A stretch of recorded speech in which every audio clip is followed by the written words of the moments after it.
பீமன் உறவுகளுக்கு வணக்கம். கடலம்மா மாநாடு நாம் தமிழர் கட்சி சார்பாக பார்த்தீங்கன்னா முன்னெடுத்திருக்காரு. இதுக்கு முன்னால் நடந்த பல நிகழ்வுகள், மேய்ச்சல் நிலங்கள் மீட்பு போராட்டத்துக்கு தேவையான மலை மாடுகள் மலையேற்றக்கூடிய அந்த ஒரு நிகழ்வு, மரங்களுக்கான மாநாடு, குடி நீருக்கான ஒரு மாநாடு அப்படின்னு சொல்லிட்டு இயற்கை சார்ந்த விஷயங்கள் அனைத்துக்குமே பார்த்தீங்க அப்படின்னா ஒரு மாநாடு அப்படின்னு நடத்தி வந்துட்டு இருக்காரு. அதன் வரிசையில் திருநெல்வேலியில் இந்த மாதிரி கடல் அம்மா மாநாடு அப்படிங்கிற ஒரு நிகழ்வு பார்த்தீங்க அப்படின்னா முன்னெடுத்திருக்காரு.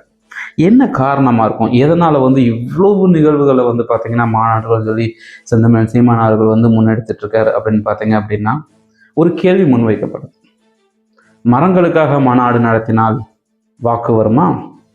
குடிநீருக்காக மாநாடு நடத்தினால் வாக்குகள் வருமா? அதே போல் கல் இறக்குவதற்கு இல்லைன்னா பார்த்தீங்க அப்படின்னா மாடுகளுக்கு இதெல்லாம் மாநாடு நடத்தினா வாக்கு கிடைக்குமா?